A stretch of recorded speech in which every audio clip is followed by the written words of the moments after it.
salaamaaleykum wa rahmatullahi taala wa barakaatu wala xaqu saabis ñu leen di nuyu leen di siyaare man de Facebook laa dem rek fekk borom taqdis asxaas fi fikril wahabi doon wax muy gàmm googu mu woote woon ci grand théâtre macha allah doon fa woote ndaje moo xam ne wax dëgg yàlla nit ñi liñ fere ndem économiste la bi wax na gàmm yi niñ fi fere ak ay màggal yi wax dëgg yàlla bu calculé nit ñi jóge ko ci Sénégal fu nekk la ñuy paas ak seen añ yi ak seen nangam yeeg temps bi perdal ñëw doon déglu si loolu wax dëgg yàlla jaru ko wax dëgg yàlla média yi li mu yombee léegi foo toog def sa discours balaa ñaari kii mu àgg fu nekk wax dëgg yàlla bu fekkee loolu dama la woon te mu nekk ab économiste moo xam ne dafa bañ yàq wax dëgg yàlla jaru ko woon fu ko defoon ci rajoom ba nit ñëpp jot ci fu ko defoon ci téléphone am boobu sax ñëpp jot ci waaw nee na nag sëñ Tuba boroom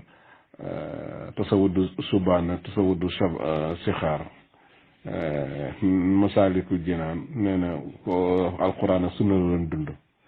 sëñ Tuba alquran ak sunna la doon dund ko nekk xam na ko jullit yëpp jullit yi Sénégal alquran sunna la ñu dund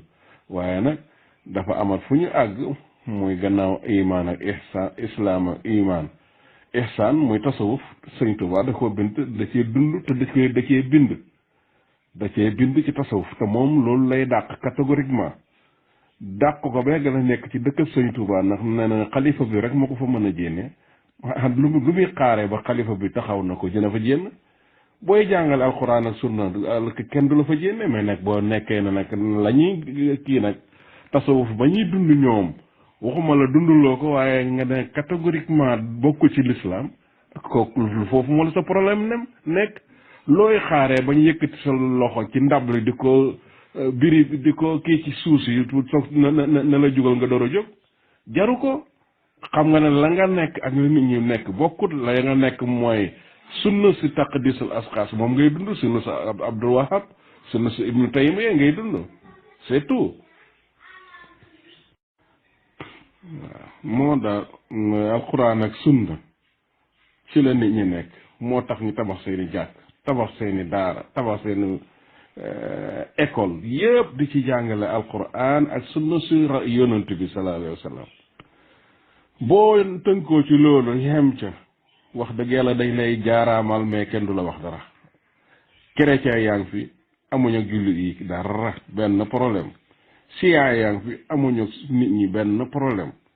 ñi gëmul dara ngi fi amu di dund seen dund ñu baxee leen si amuñu benn anu kenn nag problème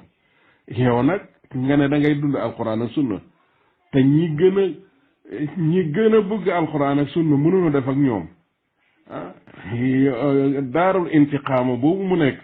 ñoom la nit ñi mënta defal mais falaax yaa ngi fi ibaadu rahmaan yaa ngi fi jàpp di ku leen wax dara kenn leen waxul dara ñoom ñoo fi indi sunnatu ibnu Abdul Wahab boobu nag la ñuy bañ ñun waaw ndax question dañ ko bañ sax waaye problème bi mooy ñoom ñoo yëmut ci seeni gaal ñuy xeb leen ci seeni gaxit xamoon nañ koy waxee ci wolofat wante nag ñoo topp di kolaas nit ñi ñoo fi indi problème yépp ñoo ko fi indi c'est tout